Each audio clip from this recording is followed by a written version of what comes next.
प्रिय श्रोताओं, सबसे पहले तो यही कहूँगा कि ये वीडियो पूरा होने तक अगर मृग तृष्णा रूपी मन को काबू में कर लिया तो फिर कुछ ऐसा अनसुना ईश्वरीय ज्ञान जानने को मिलेगा जिसकी कभी सपने में भी कल्पना नहीं की होगी। तो प्रिय श्रोताओं, संदेश की शुरुआत में एक बात और कहूँगा कि मेरे दोनों चैनल्स के सभी सब्सक्राइबर तो ये रहस्य अच्छे से जानते ही हैं कि कलयुग का ओरिजिनल महाअवतारी इंसान कभी भी बेप्रमाणी ज्ञान नहीं परोसता। बल्कि बल्कि प्रिय श्रोताओं, मैं तो ये कहूँगा कि वो ज्ञान ही क्या जिसको सुनकर किसी भी श्रोता के मन में कोई सवाल रह जाए और गलत प्रतिक्रिया करके चला जाए। तो प्रिय श्रोताओं, अब मैं आज के संदेश में बताए जाने वाले विषय के मुद्दे पर आता हूँ। तो प्रिय श्रोताओं, गीता के माध्यम से या फिर किसी फिल्म के माध्यम से या फिर किसी नाटक के माध्यम से ये रहस्य तो आप लोगों ने सुना ही होगा कि श्री कृष्ण के देह बदले हुए कृष्णा रूप ने गीता के उपदेश में अर्जुन को कहा था कि सब जीवों में मैं ही हूँ। प्रिय श्रोताओं, आप लोगों की रहस्यमयी जानकारी के लिए बता दूं कि ये श्री कृष्ण का कृष्णा रूप श्री कृष्ण से बड़ा दैवीय रूप है। तो प्रिय श्रोताओं, ये रहस्य आज से पहले आप लोगों ने केवल सुना ही होगा, यानी कि ये नहीं मालूम कि श्री कृष्णा सब जीवों में कैसे है। तो प्रिय श्रोताओं, आज मैं आप लोगों को इस रहस्य की पूरी असली सच्चाई बताऊंगा कि श्री कृष्णा ने ऐसा क्यों कहा था कि श्री कृष्णा ही सब जीवों में है। तो प्रिय श्रोताओं, आप लोगों की रहस्यमय जानकारी के लिए बता दूं कि श्री कृष्णा सब जीवों में नहीं है, बल्कि जिसे आप लोग शिव जी के नाम से जानते हो उसकी असली पहचान परम शिव जी के रूप में है। और उसी परम शिव जी के अलग अलग देवी रूप सब जीवों में विराजमान है। तो प्रिय श्रोताओं, इस संदेश में अगर आखिर तक बने रहोगे तो मैं ये रहस्य तो पक्के ठोस परमाणु सहित साबित करूंगा ही करूंगा कि श्री कृष्णा सब जीवों में नहीं है, बल्कि ये रहस्य भी पक्के ठोस परमाणु सहित साबित कर दूंगा कि शिव जी नाम से जाने जाने वाला परम शिव जी सब जीवों में है। और ये रहस्य भी साबित करूंगा कि ये परम शिव जी आखिर है कौन। और ये रहस्य भी साबित करूंगा कि परम शिव जी सब जीवों में है तो फिर कैसे है। तो प्रिय श्रोताओं, सबसे पहले तो ये रहस्य समझ लो कि श्री कृष्णा सब जीवों में कैसे नहीं है। उसके बाद मैं ये रहस्य भी साबित करूंगा कि कृष्णा ने ऐसा क्यों कहा था कि वो ही सब जीवों में है। तो प्रिय श्रोताओं, सबसे पहले तो आप लोगों की जानकारी के लिए बता दूं कि इस रहस्यमय संसार के जितने भी देवता हैं सभी देवताओं का कोई न कोई छुपा हुआ सच है। और उस छुपे हुए सच से साधु संत सन्यासी योगी महाराज लोगों को छोड़कर बाकी के सभी संसारी लोग अनजान हैं। प्रिय श्रोताओं, ये रहस्यमयी बात मैं इसीलिए जानता हूँ क्योंकि मेरे द्रोणाचार्य रूपी गुरु श्री दलीप गिरी जी महाराज से आध्यात्मिक जीवन मिलने और असली देवी ज्ञान होने के बाद से मैंने यही जाना था कि इस दुनिया को देवताओं का जो आईना दिखाया गया है या फिर दिखाया जा रहा है उसमें कोई भी देवता फिट नहीं बैठता। यानी कि प्रत्येक देवता के कारनामे तो कुछ हो रहे हैं और बताया कुछ और जा रहा है।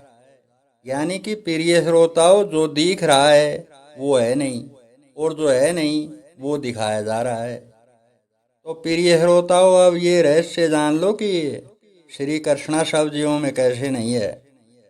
तो प्रिय श्रोताओं, आप लोगों की जानकारी के लिए बता दूं कि कृष्णा का मतलब होता है श्री कृष्ण से भी दो गुना काला। प्रिय श्रोताओं, आप लोग इस रहस्य को यूं भी समझ सकते हो कि ये दो देवताओं को मिलाकर यानी कि श्री कृष्ण और श्याम जी को मिलाकर के बनाया गया एक देवीय रूप है। प्रिय श्रोताओं, कोरा झूठ बोलना, छल करना, कपट करना, वादे से मुकरना, चालाकी दिखाना, धोखेबाजी करना, चुगली करना, काम किरड़ा कोई प्राथमिकता देना, असली सच्चाई को सामने देखकर भाग खड़े होना, इस कृष्णारूप की मोटी मोटी खूबियां हैं। तो प्रिय श्रोताओं, श्री कृष्ण के जिस कृष्णारूप ने अर्जुन को गीता के उपदेश में कहा था कि सब जीवों में मैं ही हूँ, तो फिर प्रिय श्रोताओं, आप लोग अपने आसपास है या फिर अपने गांव या शहर में निगाहें घुमा करके देखिए और सोचिए कि श्री कृष्णा की ये अभी अभी बताई गई मोटी मोटी खूबियाँ कितने लोगों में है। प्रिय श्रोताओं, ऐसे बहुत से संसारी लोग आप लोगों को मिल जाएंगे जिनमें श्री कृष्णा नाम के दैवीय रूप की एक भी खूबी आप लोगों को नहीं मिलेगी। तो प्रिय श्रोताओं, इस रहस्य को जानकर आप लोगों को क्या समझ में आया? यानी कि ये रहस्य इस बात का ठोस प्रमाण है कि ना तो श्री कृष्ण नाम का देवता सब जीवों में है और ना ही कृष्णा नाम का देवता सब जीवों में है। अब प्रिय श्रोताओं, मैं ये रहस्य बताता हूँ कि जिसे आप लोग शिव जी के नाम से जानते हो, वो परम शिव जी कौन है और ये परम शिव जी सब जीवों में कैसे है। उसके बाद मैं ये रहस्य इसी संदेश में आगे बताऊंगा कि श्री कृष्ण के देव वे रूप श्री कृष्णा ने ऐसा क्यों कहा था कि वो ही सब जीवों में है। तो प्रिय श्रोताओं, अब आप लोग परम शिव जी नाम के देवी रूप की असली परिभाषा जान लो। तो प्रिय श्रोताओं, आध्यात्मिक जीवन की पढ़ाई के हिसाब से परम शब्द का असली अर्थ है पार लगा हुआ और सुंदर रथ पर सवार ईश्वर, और शिव जी का असली अर्थ है सारे जी लगने वाले देवी देवता। प्रिय श्रोताओं, यही परम शिव जी नाम की असली परिभाषा है। अब प्रिय श्रोताओं, ये रहस्य समझ लो कि ये ऊपर वाला परम शिव जी सब जीवों में कैसे है। तो प्रिय श्रोताओं, इस रहस्य को पक्के ठोस प्रमाणों सहित साबित करने के लिए मैं यानी कि कलयुग का असली महाअवतारी इंसान है उसी उपदेश की असलियत बताने जा रहा हूँ, जो उपदेश मेरे को परम शिव जी ने दिया था। प्रिय श्रोताओं, जिस वक्त परम शिव जी ने मेरे को ये उपदेश दिया था, उस वक्त मैं पांचों पांडवों में से किसी भी देवता का रूप नहीं था और ना ही श्री कृष्ण कभी मेरा सारथी था। प्रिय श्रोताओं, आप लोगों की जानकारी के लिए बता दूं कि सारथी का मतलब होता है राधे देव। प्रिय श्रोताओं, आप लोगों की अद्भुत जानकारी के लिए ये रहस्य भी बता दूं कि मैंने अपने पूरे जीवन में श्री कृष्ण या फिर कृष्णा को कभी भी अपना सारथी नहीं बनाया। प्रिय श्रोताओं, आप लोगों की रहस्यमयी जानकारी के लिए बता दूं कि जिस श्री कृष्ण का उपदेश अर्जुन को माध्यम बना करके बताया गया है, ऐसा उपदेश प्रत्येक अवतारी और महाअवतारी इंसान को दिलाया जाता है और वो उपदेश श्री कृष्ण या फिर कृष्णा से नहीं बल्कि ऊपर वाले परम शिव जी के माध्यम से दिया जाता है। तो प्रिय श्रोताओं, अब उस उपदेश की असली सच्चाई जान लो जो मेरे को ऊपर वाले परम शिव जी के माध्यम से दिया गया था। प्रिय श्रोताओं, अब जो वृत्तांत मैं आप लोगों को बताने जा रहा हूँ, अगर उस वृत्तांत को आप लोगों ने पूरा सुन लिया तो समझ लेना कि श्री कृष्ण द्वारा गीता में दिए गए पूरे उपदेश की असली सच्चाई आप लोगों ने जान ली। तो प्रिय श्रोताओं, ये वृत्तांत उन दिनों का है जब मेरे को मेरे द्रोणाचार्य रूपी गुरु श्री दलीप गिरी जी महाराज से आध्यात्मिक जीवन मिले हुए लगभग 3.5 वर्ष हो चुके थे। प्रिय श्रोताओं, उन्हीं दिनों एक दिन परम शिव जी ने मेरे सामने प्रकट होकर के कहा था कि जो उपदेश श्री कृष्ण के द्वारा गीता में बताया गया है, वैसा ही उपदेश साक्षात देखने की इच्छा है क्या? प्रिय श्रोताओं, आप लोगों की जानकारी के लिए बता दूं कि मेरे गुरु श्री दलीप गिरी जी से आध्यात्मिक जीवन मिलने के बाद 3.5 वर्षों तक मैं इतना तो साक्षात रूप से देख ही चुका था कि प्रत्येक जीव के शरीर को किसी अदृश्य शक्ति द्वारा किसी कठपुतली की तरह से नचाया जा रहा है। प्रिय श्रोताओं, परम शिव जी के सवाल पर सवाल दागते हुए मैंने कहा था कि और क्या दिखाना चाहते हो? पिछले 3.5 वर्ष से प्रत्येक शरीर को नचाने का जो अभियान मैं देखता आ रहा हूँ, वो क्या कम है क्या? प्रिय श्रोताओं, इसके बाद परम शिव जी ने मेरे को अगला सवाल करते हुए कहा था कि मैं तेरे पिछले जन्म के रिश्तेदारों से तेरे प्रेम के भ्रम को मिटाना चाहता हूँ।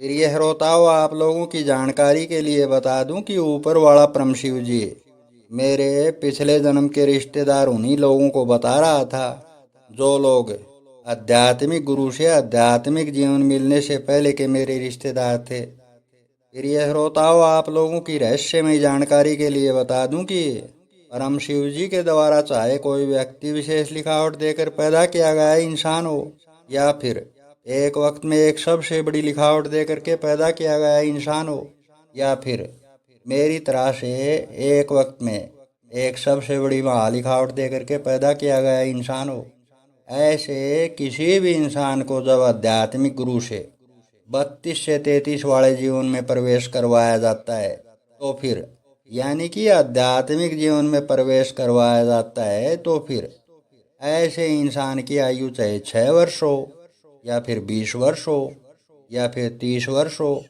या फिर 40 वर्ष हो, आध्यात्मिक गुरु के द्वारा ऐसे इंसान को आध्यात्मिक जीवन में प्रवेश करवाते ही ऐसा इंसान फिर से माँ की कोख से पैदा हुए बच्चे के समान बन जाता है। यानी कि प्रिय श्रोताओं, ऐसे इंसान का शरीर तो उसी अवस्था में रहता है जैसा आध्यात्मिक जीवन मिलने से पहले होता है, लेकिन ऊपर वाले परम शिव जी की नज़रों में ऐसा इंसान फिर से माँ की कोख से पैदा हुए बच्चे के समान बन जाता है। प्रिय श्रोताओं, इस प्रक्रिया को आध्यात्मिक जीवन में पुनर्जन्म कहते हैं। बस प्रिय श्रोताओं, इसी वजह से ऊपर वाले परम शिव जी ने आध्यात्मिक जीवन मिलने से पहले वाले मेरे रिश्तेदारों को मेरे पिछले जन्म के रिश्तेदार कहा था। प्रिय श्रोताओं, आप लोगों की जानकारी के लिए बता दूं कि आध्यात्मिक गुरु से आध्यात्मिक जीवन मिलने से पहले ऊपर वाला परम शिव जी जिन लोगों को मेरे पिछले जन्म के रिश्तेदार कह रहा था, उनमें प्रमुख हैं मेरे पिछले जन्म के माता पिता, यानी कि जिनके घर में आध्यात्मिक जीवन मिलने से पहले कभी मैं पैदा हुआ था, और इसके अलावा 2 सगे भाई, 2 सगी भाभी, 3 भतीजे और 1 भतीजी, और इसके अलावा एक बहन हुई और उनके 2 पुत्र, और इसके अलावा 2 सगे चाचा और उनकी ब्याहता औरतें और उनके पुत्र पुत्री और पोते। प्रिय श्रोताओं, जैसे ही आध्यात्मिक जीवन मिलने से पहले वाले अभी बताए गए सारे चेहरे मेरे मन मस्तिष्क में उभरे, तो ऊपर वाले परम शिव जी ने मेरे को कहा था कि तू इन लोगों में से कुछ लोगों को अब भी थोड़ा बहुत प्रेम करता है। अब इन लोगों का प्रेम मैं तेरे को दिखाना चाहता हूँ कि जिन लोगों से तू प्रेम कर रहा है उनमें भी मैं ही हूँ। प्रिय श्रोताओं, इसके बाद मैंने ऊपर वाले परम शिव जी को कहा था कि हे प्रभु, आपकी ये लीला तो पिछले 3.5 वर्षों से बहुत से गांव के लोगों के माध्यम से और मेरी ब्याहता वधू और मेरे 3 बच्चों के माध्यम से मैं पहले ही देख चुका हूँ कि सब जीवों को आप मदारी बनकर किस प्रकार से नचा रहे हैं। प्रिय श्रोताओं, इसके बाद ऊपर वाले परम शिव जी ने मेरे को कहा था कि अब की बार मैं तेरे को कुछ नया दिखाना चाहता हूँ। देखना चाहता है तो फिर देख, नहीं तो तेरी मर्जी। प्रिय श्रोताओं, इसके बाद मैंने परम शिव जी से कहा था कि हे प्रभु, आपके श्री कृष्णा रूप द्वारा गीता वाला उपदेश जानने के लिए मेरे को क्या करना होगा।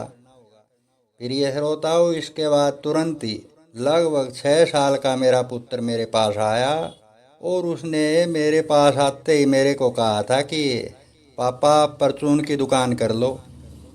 प्रिय श्रोताओं, आप लोगों की जानकारी के लिए बता दूं कि गांव में मेरी इलेक्ट्रिक के सामान की परचेज की दुकान थी और एक कृषि उपयोग में होने वाले सामान की बिक्री का भी सामान था, यानी कि बिजली फिटिंग और कृषि किसानी में यूज होने वाले प्रोडक्ट्स की बिक्री किया करता था। और इसके अलावा मेरे गुरुजी द्वारा आध्यात्मिक जीवन दिए जाने से पहले ही मैं वाइंडिंग का कार्य भी किया करता था, यानी कि उस वक्त मैं विश्वकर्मा वाले रोल में था। यानी कि प्रिय श्रोताओं, कूलर, पंखे, मधानी और ऑटोमेटिक प्रेस आदि की रिपेयरिंग का कार्य किया करता था। प्रिय श्रोताओं, इसके बाद कुछ देर बाद मेरा लड़का तो खेलने में बिजी हो गया, लेकिन मेरे मन में ये सवाल था कि पिछले 13-14 वर्षों से मैं जिस कार्य को करता आ रहा था, आज अचानक ही मेरे पुत्र ने मेरे को परचून की दुकान करने को क्यों कहा। ये सोचकर मेरे मन में कुछ हलचल सी हो रही थी। प्रिय श्रोताओं, इसके बाद मैंने पुनः ऊपर वाले परम शिव जी को याद किया तो परम शिव जी पुनः मेरे सामने प्रकट हो गए।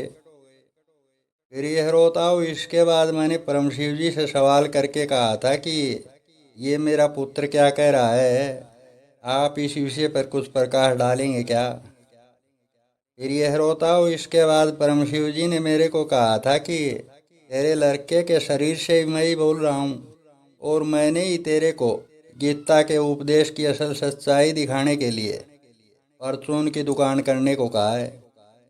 फिर यह रोताओ, परम शिव जी ने मेरे को कहा था कि परचून की दुकान में हर घर की ज़रूरत का सामान होता है, और ये सारा सामान तेरे पास होगा तभी तो तू जान पाएगा ना कि कौन तेरा अपना है और कौन तेरा पराया। फिर यह रोताओ, आप लोगों की रहस्यमयी जानकारी के लिए बता दूं कि किसी भी प्रकार की विशेष लिखावट वाले इंसान को पात्र आध्यात्मिक गुरु से आध्यात्मिक जीवन तभी मिलता है जब इंसान काम, क्रोध, मद, लोभ और मोह पर विजय पा लेता है। फिर यह रोताओ, आप लोगों की जानकारी के लिए बता दूं कि जिसे आप लोग रुपया समझते हो, मेरे को वो कागज वाली करेंसी लगा करती थी, यानी कि उससे मेरे को कोई प्रेम नहीं रहा था। इसलिए मैंने परम शिव जी के कहने से 40-45 हज़ार कागज वाली करेंसी खर्च करके एक सप्ताह के अंदर अंदर ही परचून की दुकान कर ली थी। यानी कि मिर्च मसाले से लेकर घर में यूज होने वाला लगभग सारा सामान अपनी दुकान में ले आया था। फिर यह रोताओ, आप लोगों की जानकारी के लिए बता दूं कि मेरी ये परचून की दुकान मेरे पिछले जन्म के सगे चाचा के मकान के बाहरी हिस्से की मेन गली में थी। फिर यह रोताओ, परचून का सामान सलीके से रखने के बाद परम शिव जी ने मेरे को कहा था कि आज से तेरे को गीता वाले उपदेश की असली सच्चाई दिखाने के अभियान की शुरुआत होती है। फिर यह रोताओ, मेरे को परचून की दुकान का सामान लाए हुए लगभग पौना घंटा ही हुआ था कि परम शिव जी ने अपनी लीला आरंभ कर दी थी। फिर यह रोताओ, हुआ यूं था कि जिस पिछले जन्म के सगे चाचा के मकान में मैंने ये दुकान की हुई थी, उसी सगे चाचा का 5 वर्ष का पोता जो परचून का सामान लाते ही तो मेरी दुकान में आ गया था। लेकिन लगभग पौना घंटे बाद मेरी दुकान के सामने से गुजरा और फिर कुछ ही दूरी पर एक दुकान से कुरकुरे का पैकेट लाया और फिर मेरी दुकान के सामने खड़े होकर उसे हिलाने लगा और फिर अपने घर चला गया। फिर यह रोताओ, इसके बाद ऊपर वाला परम शिव जी मेरे सामने फिर प्रकट हुआ और मेरे को कहने लगा कि देखा मैं सब जीवों में कैसे हूँ और सब जीवों को मैं कैसे नजर रहा हूँ। फिर यह रोताओ, इसके बाद परम शिव जी ने मेरे को कहा था कि देखा, जिस लड़के को तू अपने पिछले जन्म के सगे चाचा का पोता मानकर कुछ दिनों पहले प्रेम किया करता था, उसको मैंने तेरी दुकान पर चढ़ने से कैसे रोक दिया। फिर यह रोताओ, इसके बाद उसी दिन साय को उसी पिछले जन्म के सगे चाचा की व्याता औरत मेरी दुकान से कुछ दूरी पर ही जो दुकान थी उससे तेल, साबुन, गुड़, चीनी लेकर के आ गई और आते वक्त मेरी दुकान पर आई और मेरे पास आकर कहा था कि हाँ भाई, यो सामान मैं लेके आई हूँ, यो सामान तू भी रख सके। फिर यह रोताओ, इसके बाद मैंने पिछले जन्म की चाची को कहा था कि आप जो भी सामान लेकर के आई हैं वो सारा सामान मेरे पास भी है। फिर यह रोताओ, इसके बाद वो मेरे पिछले जन्म की सगी चाची तो अपने घर के अंदर चली गई, लेकिन परम शिव जी ने फिर से प्रकट होकर मेरे को कहा था कि देखा, जिसको पिछले जन्म में कभी तू सगी चाची समझा करता था, आज वो तेरे लिए परायों की तरह से पेश आई है। इसका कारण भी मैं ही हूँ। फिर यह रोताओ, इसके बाद परम शिव जी ने मेरे को कहा था कि अगर ये और सचमुच में ही तुझे अपने जेठ का पुत्र समझती तो फिर सामान लाते वक्त सबसे पहले तेरे पास आकर पूछती कि मैं जो जो भी सामान खरीदना चाहती हूँ वो सारा सामान तेरे पास है क्या, और जो सामान तेरे पास नहीं था उसी सामान को आगे की दुकान से लाने का फर्ज था इसका। लेकिन क्या इसने आगे जाने से पहले पूछा था कि मैं जो सामान लेने जा रही हूँ वो सामान तेरे पास है भी या फिर नहीं। और दूसरी सबसे बड़ी बात है, तेरी ये दुकान भी तो इसके ही घर में है, फिर भी मैंने इसको आगे भेज दिया। ये सब मेरा ही तो खेल है। प्रिय श्रोताओ, अब आगे का उपदेश सुनो, जो ऊपर वाले परम शिव जी ने मेरे को रियल में दिखाया था। प्रिय श्रोताओ, आप लोगों की जानकारी के लिए बता दूं कि मेरे पिछले जन्म का जो दादा था, वो सारे कुल मिलाकर 9 भाई थे, और उन 9 सगे भाइयों का परिवार लगभग 50 घरों का परिवार हो चुका था। प्रिय श्रोताओं, 2 दिनों के अंदर अंदर ही इन सभी लोगों को पता चल चुका था कि मैंने अपनी दुकान में परचून का सामान भी रख लिया है। प्रिय श्रोताओं, आप लोगों की जानकारी के लिए बता दूं कि मेरे द्रोणाचार्य जैसे गुरु श्री दलीप गिरी जी महाराज जी के द्वारा मेरे को आध्यात्मिक जीवन दिए जाने से पहले ये सारे 9 के 9 भाइयों के पुत्र पोते और परपोते मेरा हालचाल पूछने आते जाते रहते थे। लेकिन प्रिय श्रोताओं, आध्यात्मिक जीवन मिलने के बाद से ये सारे लोग मेरे से ऐसा खफा हो गए थे जैसे कि मैं कोई दूसरी दुनिया का प्राणी हूँ। और प्रिय श्रोताओं, केवल यही लोग क्यों, गांव के जितने भी मित्र प्यारे थे, आध्यात्मिक जीवन मिलने के बाद से सब लोग मेरे से खफा हो गए थे। प्रिय श्रोताओं, इस रहस्य का कारण तो उस वक्त मेरे को भी पता नहीं चला था। प्रिय श्रोताओं, आध्यात्मिक जीवन मिलने से पहले पूरे गांव के लोगों का मेरे पास जमघट सा लगा रहता था, लेकिन आध्यात्मिक गुरु से आध्यात्मिक जीवन मिलने के बाद प्रतिदिन कोई इक्का दुक्का व्यक्ति मेरी दुकान पर आने जाने लगा था। अब प्रिय श्रोताओं, मैं उसी उपदेश के विषय पर आता हूँ। तो प्रिय श्रोताओं, इसके बाद अगले दिन जब मैंने देखा कि मेरे पिछले जन्म के छोटे वाले सगे चाचा का पुत्र, उस पिछले जन्म के छोटे वाले सगे चाचा का पुत्र मेरी दुकान के आगे से नीची गर्दन करके गुजरा, और फिर आगे वाली दुकान से मिर्च मसाले लेकर मेरी दुकान के आगे से गुजर गया। फिर ये श्रोताओं, हैरानी की बात तो ये थी कि उस लड़के की मेरी दुकान पर आने की बात तो दूर की बात थी, उस लड़के ने मेरी दुकान की तरफ भी नहीं देखा।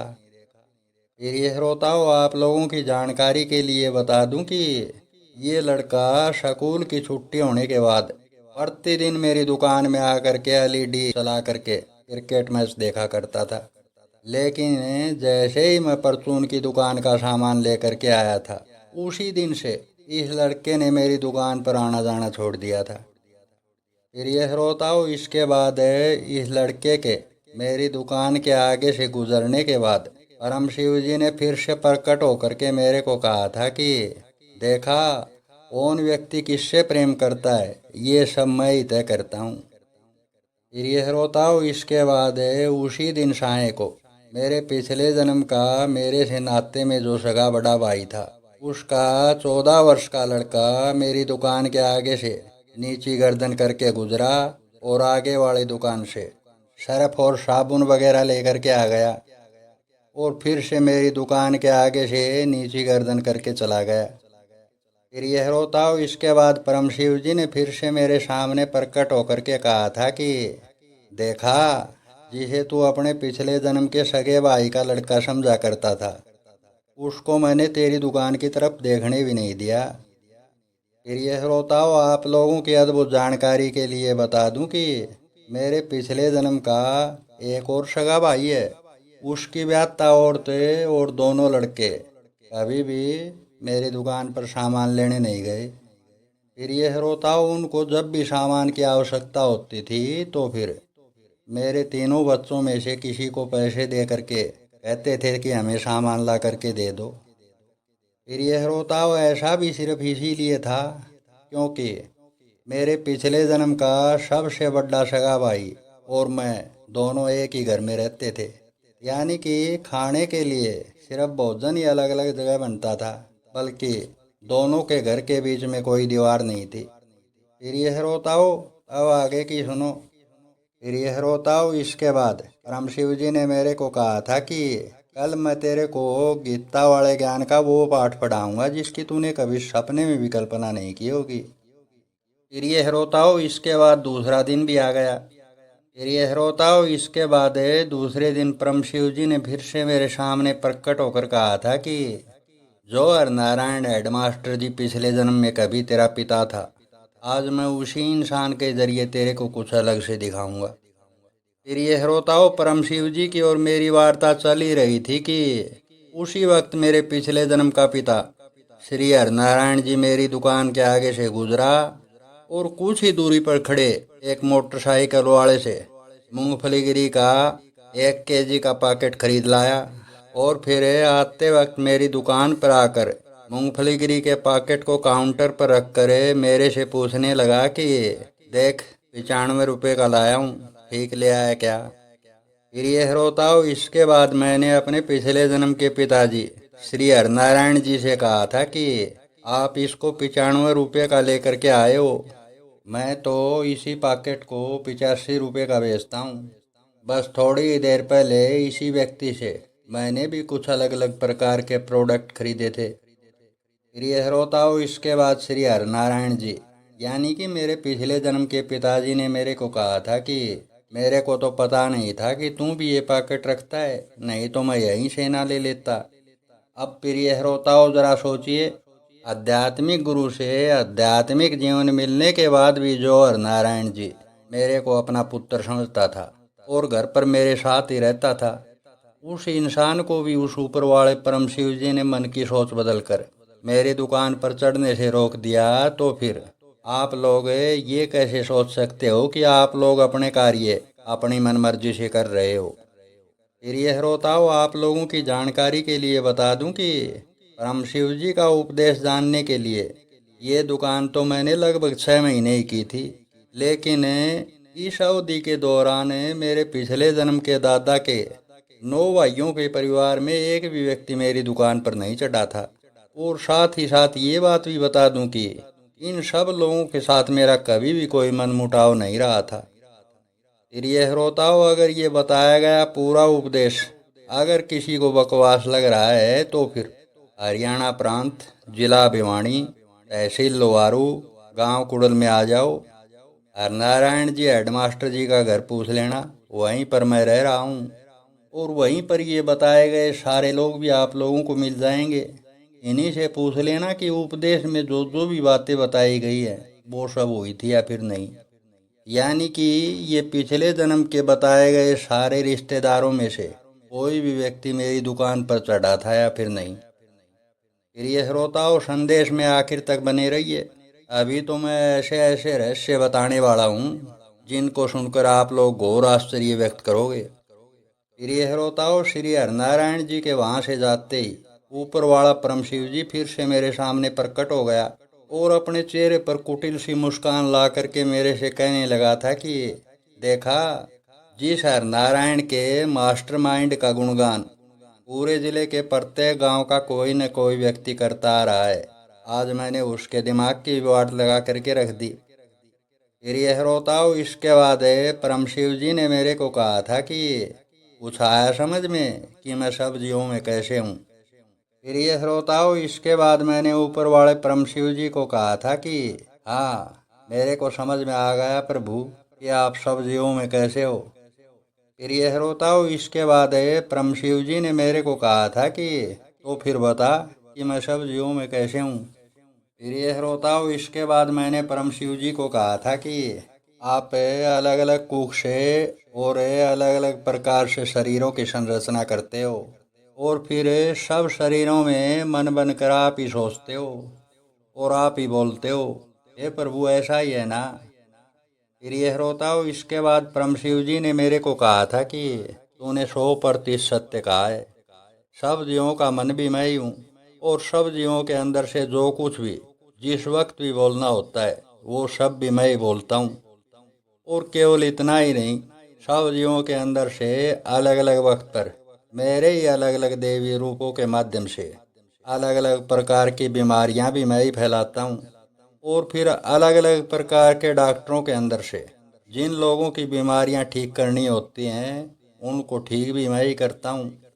मैं ही लोगों के अंदर से अनपढ़ हूँ और मैं ही लोगों के अंदर पढ़ा लिखा हूँ और मैं ही जीव के अंदर बेवकूफ़, मूर्ख और गंवार हूँ।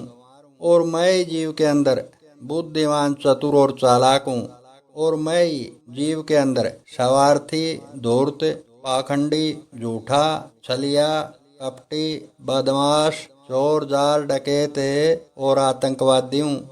और मैं जीव के अंदर हर प्रकार के पाखंड से दूर, सच्चा, शरीफ, जति पुरुष और ईमानदार हूँ। और मैं जीव के अंदर पागल और महामूर्ख बन करके बैठा हूँ। और मैं जीव के अंदर इंजीनियर और वैज्ञानिक हूँ। और मैं जीव के अंदर से काम, क्रोध, मद, लोभ और मोह की तृष्णा को जगाता हूँ। और मैं जीव के अंदर से इन सभी विकारों को दूर करता हूँ। और मैं दुनिया के सब झगड़ों में शामिल हूँ। और मैं सब झगड़ों से दूर हूँ। यानी कि मैं ही सब संसारी लोगों और सब संसारी जीवों के मन को परिवर्तित करके सब प्रकार के झगड़े करवाता हूँ। और मैं ही सादगीपूर्ण माहौल बनाता हूँ। और मैं ही सब जीवों में हूँ। और ये रहस्य तो मैंने गीता के उपदेश में श्री कृष्णा को माध्यम बना करके बताया भी हुआ है। और इस रहस्य पर लोगों के मन की दिशा परिवर्तित करके, यानी कि लोगों के मन को भ्रमित करके, मेरे सब जीवों में ना होने का अविश्वास भी मैं ही फैलाता हूँ। और मैं ही लोगों के अंदर से नास्तिक हूँ। और मैं ही लोगों के अंदर से आस्तिक हूँ। और मैं ही जीव के अंदर से अच्छा हूँ। और मैं ही जीव के अंदर बुरा हूँ। यानी कि कोई भी जीव अपने किसी भी अच्छे या फिर बुरे कर्म का दोषी नहीं है। फिर भी जीव अपने अच्छे और बुरे कर्म का जिम्मेवार खुद को ही मानता है। इस रहस्य का असली कारण भी मैं ही हूँ। फिर यह रोता हूँ। इसके बाद मैंने परम शिव जी से कहा था कि हे प्रभु, आपने जो कुछ भी कहा है वो सारी लीला मैं आध्यात्मिक जीवन मिलने के बाद से पिछले 3.5 वर्षों से साक्षात रूप से देखता आ रहा हूँ। लेकिन मेरी समझ में अभी तक ये नहीं आया कि आपने मुझे पिछले 3.5 वर्षों से परेशान क्यों कर रखा है। यानी कि आप मुझे ना तो अपने किसी भी देवी रूप की उपासना, आराधना, फिर या भक्ति करने दे रहे हैं, और ना ही पहले की तरह से गृहस्थी बनकर रहने दे रहे हैं। आखिर आप ऐसा खेल क्यों खेल रहे हो? आखिर आप मेरे से चाहते क्या हो? फिर यह रोता हूँ। इसके बाद परम शिव जी के चेहरे पर एक कुटिल मुस्कान छा गई और मेरे से कहने लगा कि ये एक गहरे राज की बात है जिसे वक्त आने पर तू खुद ही जान जाएगा। अभी मैं तेरे को केवल इतना ही बता सकता हूँ कि इस वक्त पूरी दुनिया में लगभग घटनाएं तो तेरे मन के सोच के आधार पर घटित हो रही है, लेकिन आगे आने वाले समय में 2024 के बाद पूरी दुनिया में जो कुछ भी होगा, समय का सारा चक्कर तेरे मन की सोच के आधार पर ही घूमेगा। इस रहस्य का मैं तेरे को गारंटी से वचन देता हूँ। फिर यह रोता हूँ। इसके बाद मैंने परम शिव जी से अगला सवाल किया कि हे प्रभु, जब सारे के सारे कार्य जीव से आप ही करवा रहे हैं तो फिर जीव किस कर्म का दोषी है? फिर यह रोता हूँ। मेरे इस सवाल पर परम शिव जी ने कहा था कि जरा सोच, सब जीव अगर दोष मुक्त हो गए तो फिर सभी मनुष्यों को पत्तर आध्यात्मिक गुरु से आध्यात्मिक जीवन देना अनिवार्य हो जाएगा। और अगर ऐसा हो जाता है तो फिर सब लोग सन्यासी बनाने पड़ेंगे। और अगर सब लोग सन्यासी बना दिए गए तो फिर ये दुनिया कैसे चलेगी? फिर यह रोता हूँ। इसके बाद मैंने अगला सवाल करके कहा था कि हे प्रभु, आपकी ये बात तो किसी हद तक तर्कसंगत है, लेकिन इन भोले वाले संसारी लोगों को, इन सभी महाराज लोगों के द्वारा कोरे झूठे ज्ञान के नाम पर और चमत्कारों के नाम पर बेवकूफ़ क्यों बनवा रहे हो? फिर यह रोता हो। मेरे इस सवाल पर परम शिव जी ने कहा था कि इसमें भी मेरे 3 फायदे हैं। पहला फायदा तो ये है कि ऐसे लोगों के जरिए मैं अपने अलग अलग देवी रूपों का गुणगान करवाता हूँ ताकि लोग मेरे को ना भूलें। और दूसरा फायदा यह है कि ऐसे लोगों के जरिए मैं मेरे भक्त रूपी बाबा महाराज लोगों की ख्याति को फैलवाने का कार्य लेता हूँ। और मेरा तीसरा फायदा यह है कि मैं जिन लोगों को नास्तिक बनाता हूँ, उन नास्तिक लोगों को मैं कभी कभार साधु संत सन्यासियों से भिड़वा देता हूँ। तब मैं ज्ञान के नाम पर और चमत्कारों के नाम पर मूर्ख बनाए गए लोगों के शरीरों का सहारा लेकर मेरे भक्त रूपी बाबा लोगों का फेवर करवाता हूँ। फिर ये श्रोताओं, इसके बाद मैंने परम शिव जी को कहा था कि आपने मेरे सवाल का जवाब तो अभी तक नहीं दिया। मैं ये पूछना चाहता हूँ कि इन सभी बाबा महाराज लोगों से संसारी लोगों को कोरा झूठा ज्ञान क्यों दिलवा रहे हो? यानी कि कहीं पर गीता को पवित्र बताकर कोरा झूठा ज्ञान लिखवा दिया, तो कहीं पर अलग अलग ग्रंथों को पवित्र बताकर कोरा झूठा ज्ञान लिखवा दिया, तो कहीं पर कोरा झूठा ज्ञान लिखवा कर देवियाँ बदनाम कर दी, तो कहीं पर कोरा झूठा ज्ञान लिखवा कर कृपाचार्य और द्रोणाचार्य जैसे गुरुओं को बदनाम करवा दिया गया, तो फिर कहीं पर रावण नामक किरदार बनाकर, तो फिर कहीं पर अलग अलग राक्षसों के किरदार बनाकर उनको बदनाम करवा दिया गया, जबकि वास्तव में ऐसा कुछ होता ही नहीं। और केवल इतना ही नहीं, ये सभी बाबा महाराज लोग भक्ति और मुक्ति के नाम पर करोड़ों लोगों को मूर्ख बना रहे हैं। क्या ये सही है क्या? फिर ये श्रोताओं, मेरे इस सवाल पर परम शिव जी ने कहा था कि मेरी असली सच्चाई जानने का नाम ही तो भक्ति, उपासना या फिर आराधना है। अगर मैं गीता और सभी ग्रंथों में इस प्रकार के कोरे झूठ को नहीं लिखवाऊंगा तो संसारी लोगों को बेवकूफ़ कैसे बना पाऊंगा? फिर ये श्रोताओं, इसके बाद परम शिव जी ने मेरे को कहा था कि जो भी इंसान मेरे द्वारा कुछ अलग से लेख और लिखावट दे करके पैदा किए जाते हैं, उनको तो मैं अपना असली ज्ञान करवाता हूँ ना। ये बात तो तू भी जानता है ना।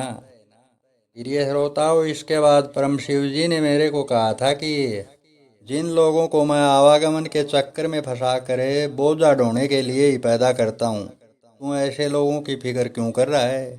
तू अपने काम से काम रख।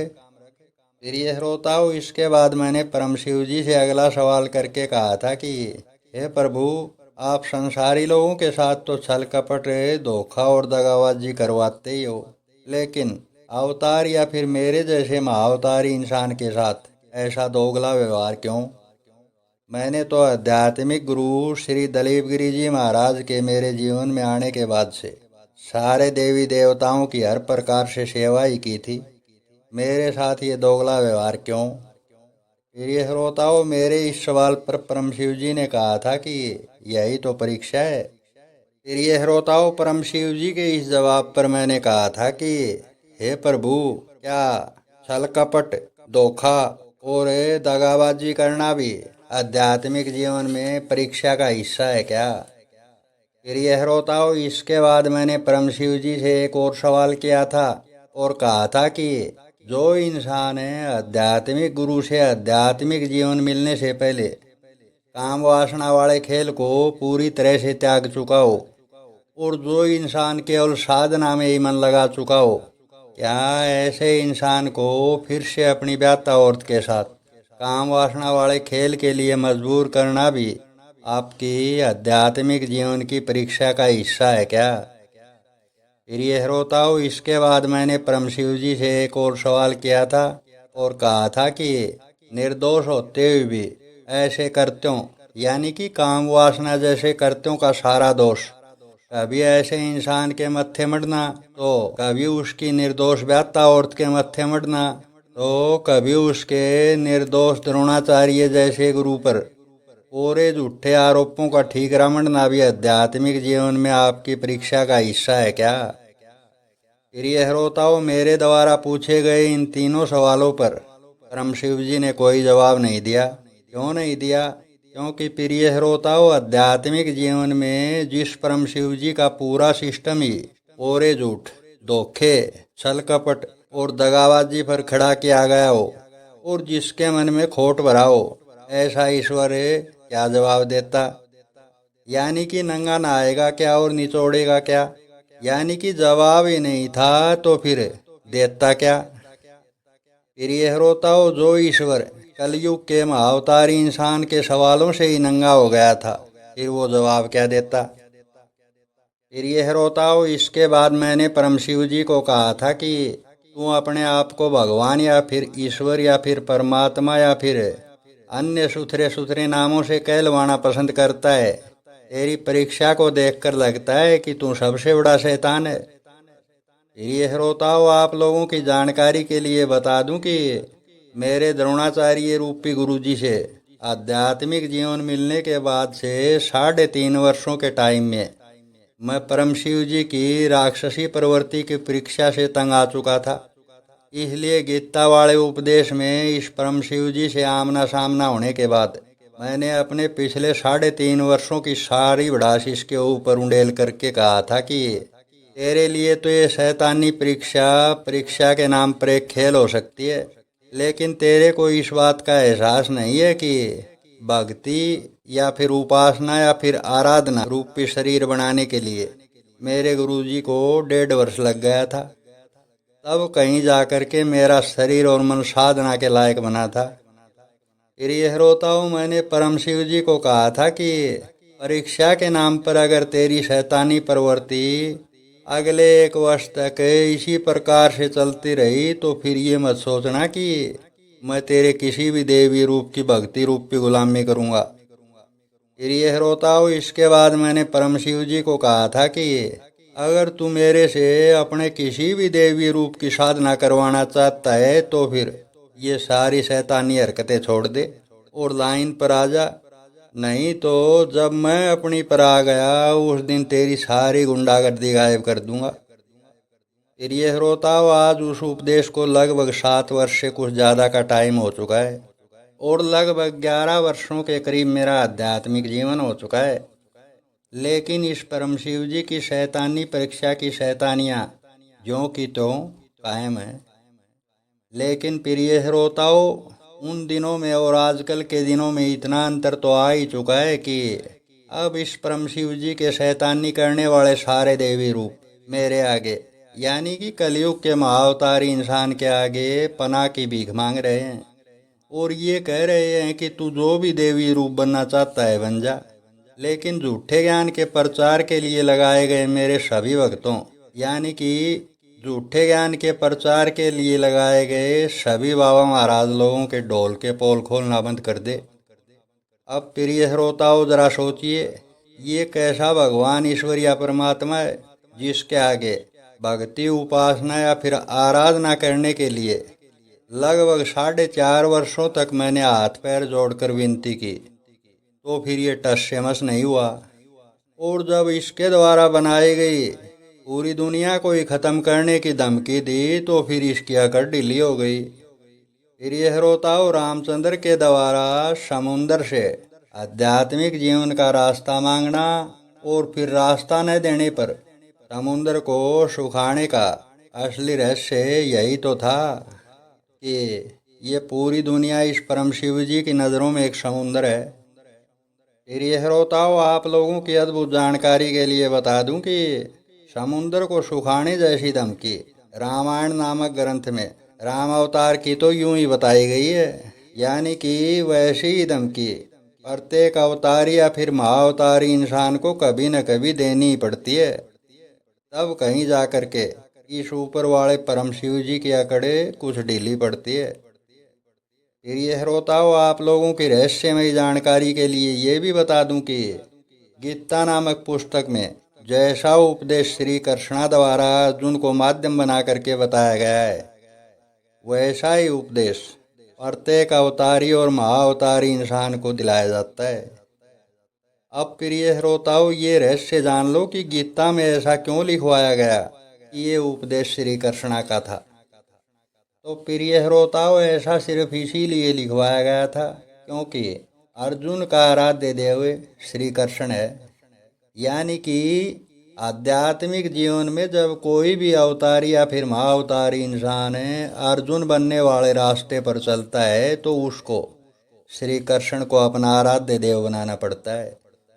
अब प्रिय श्रोताओं, मैं एक के बाद एक यानी कि 2 वृत्तांत यानी कि मेरे को मेरे गुरु श्री दलीप गिरी जी से आध्यात्मिक जीवन मिलने के लगभग 6 वर्ष बाद के 2 ऐसे वृत्तांत बताने वाला हूँ जो ठोक बजा बजा करके इस बात की पक्की गवाही देंगे कि ऊपर वाला परम शिव जी सब जीवों में है और परम शिव जी मदारी बनकर सब लोगों को नचा रहा है।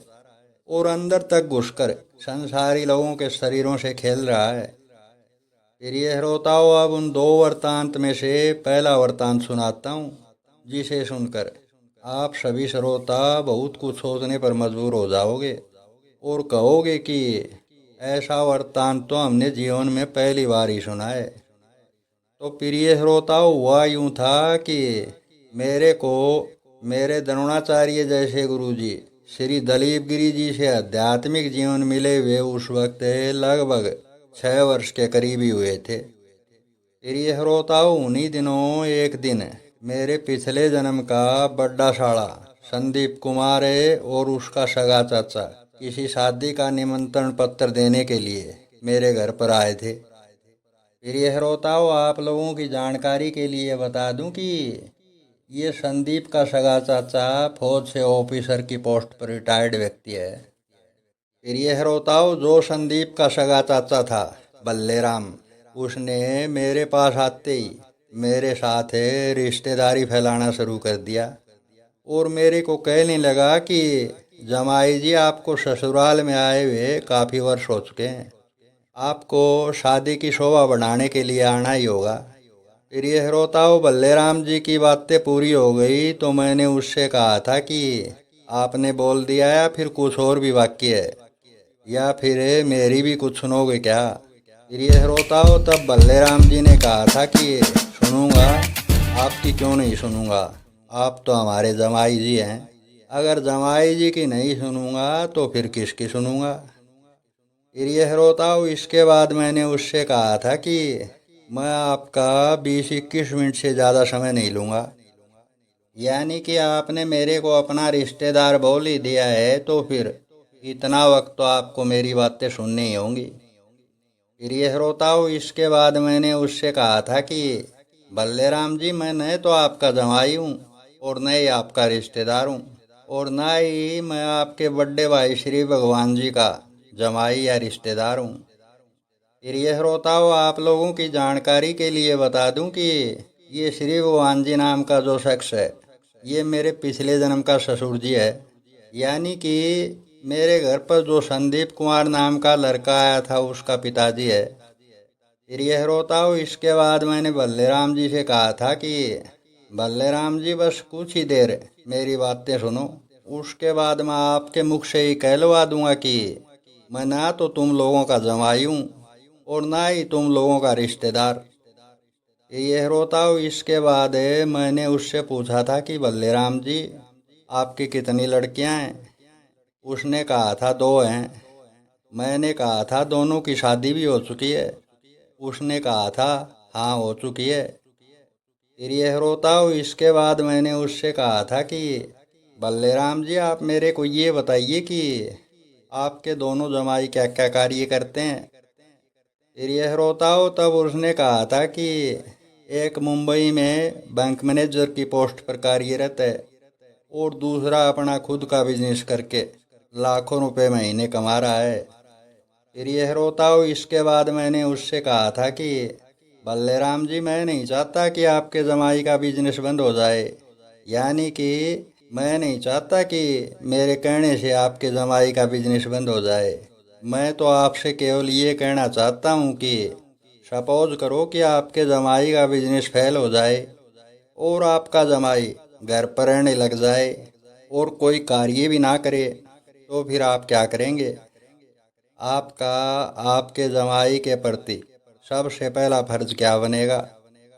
फिर यह श्रोताओं, इसके बाद बल्लेराम जी ने कहा था कि मैं सबसे पहले उसके पास जाऊंगा और जा कर के उससे पूछूंगा कि जमाई जी, ऐसी क्या वजह हो गई जिससे आपका बिजनेस बंद हो गया? यानी कि बिजनेस बंद होने और घर पर रहने का असली कारण जानूंगा। उसके बाद मेरे से बन सकेगी तो कुछ मदद भी करूंगा।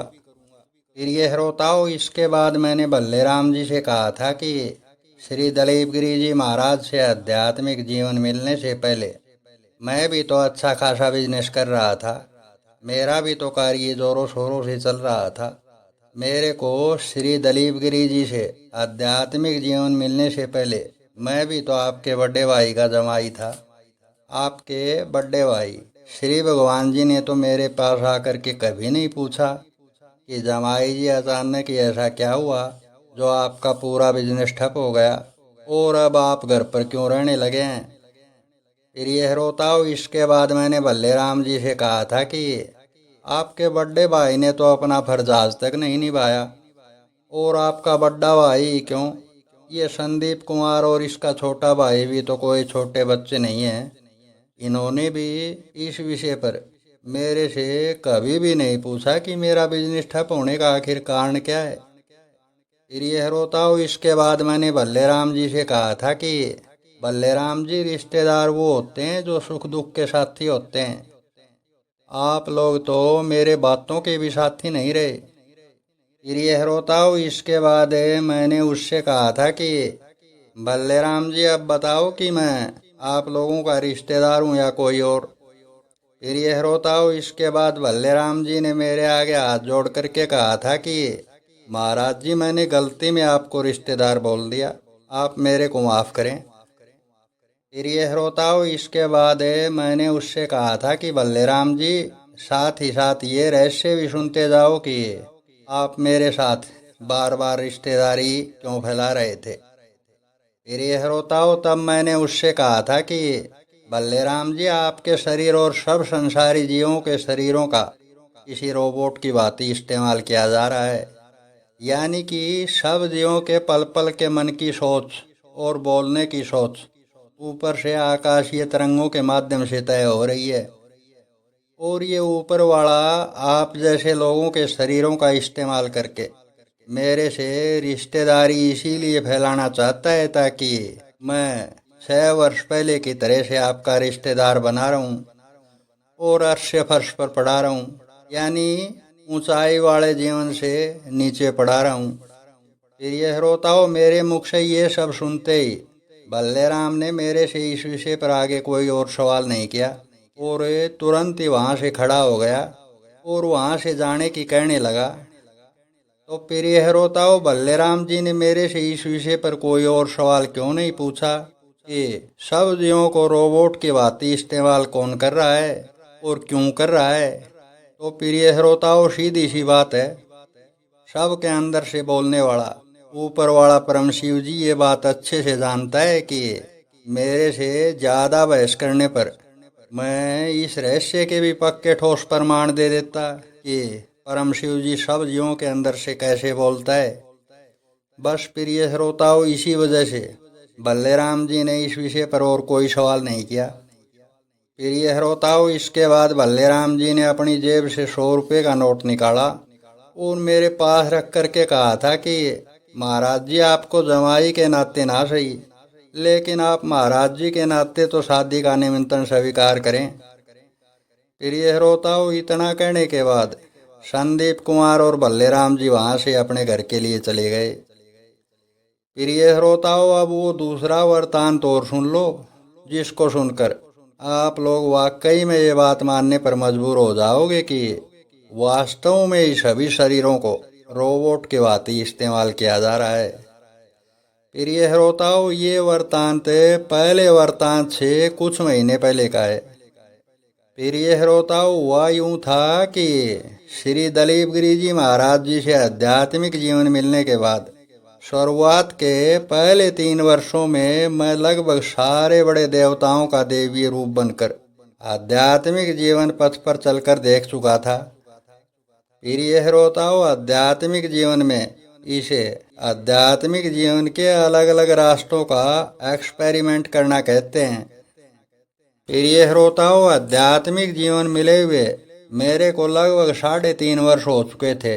उस वक्त इस परम शिव जी के एक धूर्त रूप ने मेरे को शिव जी बनने की सलाह दी थी और कहा था कि सब अच्छा हो जाएगा। फिर यह रोताओ वो कहते हैं ना कि जब तक किसी रास्ते पर इंसान गया ही ना हो तो फिर कहाँ पता चलता है कि रास्ता कितना उबड़ खाबड़ है, यानी कि रास्ते पर चलने पर ही तो पता चलता है कि रास्ता कितना पथरीला है। फिर यह रोताओ जैसे ही मैंने उन दिनों शिव जी का रूप बन करके देखा तो फिर 2 दिन के अंदर अंदर ही शैतानी प्रवृत्ति के परम शिव जी ने मेरे पिछले जन्म के पिताजी श्री हरनारायण जी को चलता कर दिया। फिर ये श्रोताओं, उस वक्त मैं ये समझ गया था कि मेरे द्वारा इस बेतुके एक्सपेरिमेंट से ही हरनारायण जी को इस दुनिया से चलता किया गया था। फिर ये श्रोताओं, आप लोगों की रहस्यमयी जानकारी के लिए बता दूं कि इस एक्सपेरिमेंट के चक्कर में आध्यात्मिक जीवन मिलने के बाद से मैंने शुरुआत के 5.5 वर्षों में कम से कम लगभग 150 जवान लोगों की मौतें होते हुए देखी थी। फिर यह श्रोताओं, उन दिनों शिवजी नाम का देवता बनते ही मेरे अपनों और मेरे पिछले जन्म के रिश्तेदारों ने मेरे साथ उन दिनों कैसा व्यवहार किया था, अब उसके ऊपर थोड़ा सा प्रकाश डालता हूँ। तो प्रिय श्रोताओं, शिवजी नाम का देवता बनते ही पहला परिवर्तन मेरी व्यात्ता देवी और मेरे तीनों बच्चों में से 2 बच्चों में हुआ था। और ये परिवर्तन ये था कि उन दिनों मेरी व्यात्ता देवी मेरे से रूखा रूखा व्यवहार करने लगी थी। और दूसरा जो बड़ा परिवर्तन ये था कि मेरे 3 बच्चों में से मेरा एक लड़का और एक लड़की ने भी मेरे से एक उचित दूरी बना ली थी। फिर यह श्रोताओं, मेरे तीनों बच्चों में से केवल एक लड़की ऐसी थी जिसने कोई परिवर्तन नहीं हुआ था। क्यों नहीं हुआ था? क्योंकि प्रिय श्रोताओं, परम शिव जी की नज़रों में हर किसी का नाम बहुत मायने रखता है। प्रिय श्रोताओं, अब जो रहस्य मैं बताने जा रहा हूँ उसे सुनकर आप लोग हैरान हो जाएंगे। तो प्रिय श्रोताओं, हुआ यूँ था कि उन दिनों मेरे पिछले जन्म के पिताजी श्री हरनारायण जी के क्रियाओं के दिन चल रहे थे। प्रिय श्रोताओं, पिछले जन्म में मैं जिस परिवार से संबंध रखता था उस परिवार की अलग अलग गांवों में लगभग 200 से ऊपर रिश्तेदारियां थी। और मेरे को आध्यात्मिक जीवन मिलने से पहले उस परिवार में जब भी कोई बड़ा बुजुर्ग दुनिया से कूच करके जाता था तो उस परिवार का लगभग रिश्तेदार चाहे किसी से मिले या न मिले, परंतु मेरे सादगीपूर्ण व्यवहार के कारण हर कोई रिश्तेदार मेरे से मिलने जरूर आता था। लेकिन प्रिय श्रोताओं, आध्यात्मिक जीवन मिलने के बाद और मेरे पिछले जन्म के पिताजी के जाने के बाद जब श्री हरनारायण जी के क्रियाओं के दिन चल रहे थे, उस दौरान मेरे से पिछले जन्म के रिश्तेदारों में से एक भी व्यक्ति मेरे से मिलने मेरे पास नहीं आया। प्रिय श्रोताओं, आप लोगों को सुनकर हैरानी होगी, मेरे पिछले जन्म में 7 सगी बुआ थी, उनमें से कोई भी मेरा हालचाल पूछने नहीं आई। और केवल इतना ही नहीं, मेरे पिछले जन्म की जो एकमात्र सगी बहन थी वो भी मेरे से मिलने नहीं आई। प्रिय श्रोताओं, ये रहस्य है ना आश्चर्यचकित करने वाली बात। यानी कि मेरे पिछले जन्म की सगी बुआ और बहनों को भी ऊपर वाले परम शिव जी ने काठ का उल्लू बना दिया था। प्रिय श्रोताओं, अब आगे की सुनो। प्रिय श्रोताओं, उन्हीं दिनों हरनारायण जी के क्रियाओं के दिनों में एक दिन मेरे पिछले जन्म के ससुराल से भी कुछ लोग मेरे पिछले जन्म के पिताजी की शोक सभा में आए थे। प्रिय श्रोताओं, हुआ यूँ था कि मैं मेरे घर के एक कमरे में पलंग के ऊपर लेटा हुआ था। इतने में ही मेरे पिछले जन्म का ससुर, जिसका नाम श्री भगवान है, वो और उसका एक सगा भाई मेरे कमरे के आगे से गुजरे और मेरी तरफ देखकर दूसरे कमरे में चले गए और आपस में ये बतियाने लगे कि वो ऐसे। प्रिय श्रोताओं, आप लोगों की जानकारी के लिए बता दूं कि मेरे द्रोणाचार्य जैसे गुरु से आध्यात्मिक जीवन मिलने के बाद पहली बार मेरे साथ ऐसा हुआ था कि मेरे पिछले जन्म का ससुर 60-65 किलोमीटर दूर से चलकर मेरे घर पर आया था और मेरे पास बैठना तो दूर की बात थी, मेरा हालचाल भी नहीं पूछा। अब प्रिय श्रोताओं, आप लोग खुद ही सोच लो, जो मेरे पिछले जन्म का ससुर आध्यात्मिक जीवन मिलने से पहले मेरे से इतना अत्यधिक प्रेम करता था, वो ससुर जी मेरे पास बैठना तो दूर की बात थी, उसने मेरा हालचाल भी नहीं पूछा। प्रिय श्रोताओं, ऐसा सिर्फ इसीलिए था क्योंकि परम शिव जी ने उसके मन की सोच को परिवर्तित कर दिया था। अब प्रिय श्रोताओं, आप लोग खुद ही सोच लो कि आध्यात्मिक जीवन में शिव जी नाम का देवता बनने पर इंसान की कितनी वैल्यू है। अब प्रिय श्रोताओं, ये पूरा वृतांत सुनकर आप लोग जरा सोचिए, मेरा चेहरा और शरीर तो वही था, फिर आध्यात्मिक जीवन मिलने से पहले जो व्यक्ति मेरे को अपने बच्चों से भी ज्यादा प्रेम किया करता था, उस व्यक्ति के लिए मैं अचानक ही पराया कैसे हो गया था। तो प्रिय श्रोताओं, इस रहस्य की असली वजह यही है कि आध्यात्मिक जीवन के पहले जन्म में शिवजी बनने का जो रास्ता है वो कोई रास्ता ही नहीं है। प्रिय श्रोताओं, इस एक्सपेरिमेंट से मैंने यही जाना था कि आध्यात्मिक जीवन के पहले जन्म में परम शिव जी द्वारा व्यक्ति विशेष लिखावट मिला हुआ इंसान या तो एक देवता का देवी रूप बन सकता है, या फिर दो देवताओं का देवी रूप बन सकता है, या फिर तीन देवताओं का देवी रूप बन सकता है। प्रिय श्रोताओं, इस रास्ते का एक्सपेरिमेंट करने के बाद, उन दिनों के बाद से मैं आज तक कभी भी शिवजी नाम का देवता नहीं बना। प्रिय श्रोताओं, अब आप लोग जरा सोचिए, जिन श्रोताओं ने ये वृत्तांत और गीता के उपदेश में मेरे को दिलाया गया ज्ञान अगर ध्यान से सुना है, तो फिर आप लोगों में से कोई भी श्रोता ये मान सकता है क्या कि आप लोग अपने मन के ड्राइवर खुद हो। यानी कि इस पूरे उपदेश को सुनकर और ये दोनों वृत्तांत सुनकर ये रहस्य पक्के ठोस प्रमाणों सहित साबित हो जाता है कि सभी संसारी लोग और सारे जीव जंतु और सारे पशु पक्षी केवल रोबोट की बातें हैं, और मेरे अलावा सभी जीवात्माओं का रिमोट कंट्रोल ऊपर वाले परम शिव जी के पास है। प्रिय श्रोताओं, अगर घर बैठे इस रहस्य को पक्के ठोस प्रमाणों सहित जानने की इच्छा है, तो फिर आप लोग मेरे चैनल पर बताए गए 7 चैलेंज में से कोई भी एक भी चैलेंज पूरा करने की कोशिश तो करो। आप लोगों को अच्छे से आभास हो जाएगा कि ऊपर वाला परम शिव जी आप लोगों को अपनी ढपली की ताल पर मदारी बनकर सिर्फ और सिर्फ नचा रहा है। और प्रिय श्रोताओं, अगर किसी भी व्यक्ति को इस रहस्य के लाइव सबूत देखने हैं, तो फिर हरियाणा प्रांत, जिला भिवानी, तहसील लवारू, गांव कुरल में रह रहा हूँ। मेरे पिछले जन्म के पिताजी श्री हरनारायण जी का पुराने वाला घर पूछ लेना, वहीं पर मैं मिलूंगा। मेरे से मिलने वाले को मैं परम शिव जी का मेरे अलावा सब जीवों में होने का आभास करा दूंगा, और अगर नहीं करा सका तो फिर आने जाने का किराया भी वहन करूंगा। और एक बात बता दूं, ये बात भी मेरे पास आने वाले व्यक्ति के मुंह से ही बुलवाऊंगा कि गीता और ग्रंथों में बताया गया ज्ञान भी कोरा ही झूठ है। और मेरे अलावा जितने भी प्रचारी महाराज लोग और संसारी लोग यूट्यूब या फिर टेलीविजन चैनलों पर अपना और गीता और ग्रंथों का मन गढ़ंत ज्ञान परोस रहे हैं, वो सब सिर्फ और सिर्फ कोरे झूठ के अलावा और कुछ भी नहीं है। अब प्रिय श्रोताओं, मैं उसी विषय पर आता हूँ। तो प्रिय श्रोताओं, उन दिनों परम शिव जी द्वारा किए गए धोखे और छल कपट के कारण मैंने इसको सबक सिखाने की ठान ली थी, और उस दिन के बाद कुछ दिनों तक मैं नारायण हरि का रूप बन करके रहा।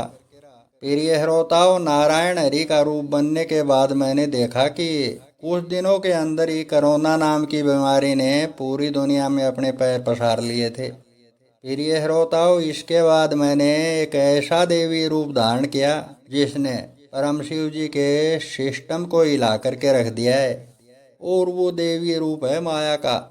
और आध्यात्मिक जीवन के 487 रास्तों में माया से बड़ा कोई भी देवी रूप नहीं है। प्रिय श्रोताओं, आप लोगों की रहस्यमयी जानकारी के लिए एक और अद्भुत बात बता दूं। माया का देवी रूप बनने के बाद से मेरे मन और शरीर का ड्राइवर और डॉक्टर मैं खुद ही हूँ, और मेरे से प्रेम करने वाले लोगों का डॉक्टर भी मैं खुद ही हूँ।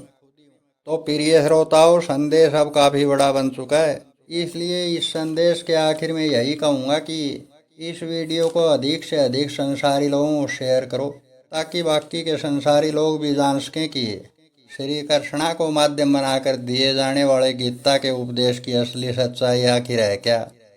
प्रिय श्रोताओं, संदेश के आखिर में एक और महत्वपूर्ण बात कहूँगा कि इस कलयुग में संसारी लोग विष्णु के जिस कल के अवतार की बातें कर रहे हैं, वो इंसान और कोई नहीं बल्कि मैं ही हूँ।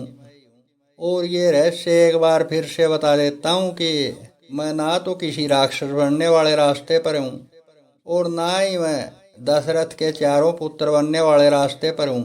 यानी कि मैं ना तो कोई कनफाड़ा बनूंगा और न ही कोई ओगड़नाथ बनूंगा। मैं केवल और केवल 21 वाले बर्थडे खेल का असली खिलाड़ी हूँ और इस कलयुग का माया में अवतारी इंसान का दैवीय रूप हूँ। और ये रहस्य भी एक बार फिर से ही बता देता हूँ कि इस दोगली दुनिया के गिनती के दिन शेष हैं और मैं जल्दी से जल्दी इस दोगली दुनिया को ख़त्म करने जा रहा हूँ। और इस अभियान की मैंने शुरुआत भी कर दी है। इसलिए ये बातें आप लोगों पर ही निर्भर करती है कि आप लोग धर्म के पाले में यानी कि मेरे साथ रहना चाहते हो या फिर अधर्मियों का साथ देना चाहते हो। फिर यह श्रोताओं, संदेश के आखिर में हरियाणवी भाषा में एक बात और कहूँगा कि कोई नहीं से टक्कर में क्यों पड़ रहा सो चक्कर में। यानी कि 3 लोक 14 भवन 8 खंड और 9 द्वीप में कोई भी देवता मेरी टक्कर में नहीं है। इसलिए चक्करबाजी से बाहर निकलिए और मेरे असली ज्ञान के संदेश सुनिए। मेरा असली ज्ञान ही आभास करा देगा कि मैं आखिर हूँ कौन।